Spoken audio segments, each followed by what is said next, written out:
जय श्री राधे। आज के वीडियो में हम बड़ सायत अमावस या वट सावित्री पूजन के बारे में जानते हैं। यह पूजन एक अत्यंत शुभ और पवित्र व्रत है जिसे विशेष रूप से सुहागिन स्त्रियां अपने पति की लंबी आयु, उत्तम स्वास्थ्य और सुख समृद्धि के लिए करती हैं। यह व्रत ज्येष्ठ मास की अमावस को किया जाता है और इसमें वट वृक्ष यानी बड़ के पेड़ की पूजा की जाती है। इस व्रत का क्या महत्व है, आइए जानते हैं। यह व्रत सावित्री और सत्यवान की कथा पर आधारित है, जिसमें सावित्री ने अपने पति सत्यवान को यमराज से वापस पा लिया था। यह व्रत नारी शक्ति, पतिव्रता धर्म और प्रेम की मिसाल माना जाता है। इस व्रत की क्या पूजन विधि है, आइए जानते हैं। सुबह स्नान करके स्वच्छ वस्त्र पहने। लाल या पीले रंग का वस्त्र पहनना अति शुभ माना जाता है। व्रत का संकल्प ले।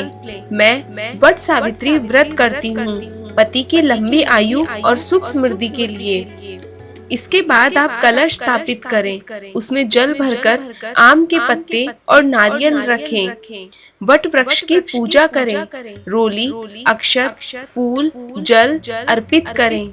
वट वृक्ष के चारों ओर कच्चा धागा जिसे 7, 11 या 21 बार लपेटें। सावित्री सत्यवान की पूजा करें और कथा पढ़ें, आरती करें और अंत में ब्राह्मण या जरूरतमंद को दान जरूर दें। प्रातः काल स्नान के बाद व्रत प्रारंभ करें। यदि संभव हो तो वट वृक्ष के पास जाकर ही पूजन करें। पूजन में क्या क्या सामग्री की आवश्यकता होती है, आइए जानते हैं। पीली या लाल चुनरी, रोली, चावल, सूत जिसे कच्चा धागा या रक्षा सूत्र भी कहा जाता है, फल, मिठाई, नारियल, कलश, जल, पंचामृत, वट वृक्ष की छोटी डाली या प्रतीकात्मक चित्र। अगर घर में पूजन कर रहे हो तो आप वट वृक्ष की छोटी डाली ले सकते हो या फिर उसका कोई प्रतीकात्मक चित्र भी बना के पूजा कर सकते हो। और अगर संभव हो तो आप वट वृक्ष के पास ही जाकर ये पूजन करें। और आपको एक कथा पढ़ने के लिए पुस्तक चाहिए जिसमें वट सावित्री व्रत कथा आपको मिल जाए। अगर आपके पास पुस्तक नहीं है तो वट सावित्री व्रत कथा का वीडियो मेरे चैनल पे अपलोड है, आप वहां जाकर कथा सुन सकते हैं।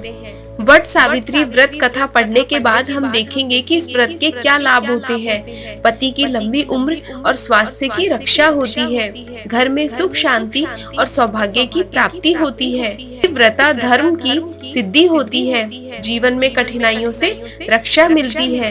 पानी, मोली, रोली, चावल, गुड़, भीगा हुआ चना, फूल, सूत ये सब मिलाकर बड़ पर लपेटते हैं और फेरी देते हैं। बड़ के पत्तों का गहना बनाकर पहनते हैं और बड़ सायत अमावस की कहानी सुनते हैं। भीगे हुए चनों में रुपए रखकर बायना निकालते हैं, फिर हाथ फेरकर सास के पैर छूकर बायना देते हैं। अगर किसी की बहन, बेटी गांव में हो तो उसका भी बायना निकालने के लिए भेजना चाहिए। आपको ये जानकारी कैसी लगी मुझे कमेंट में जरूर बताइएगा।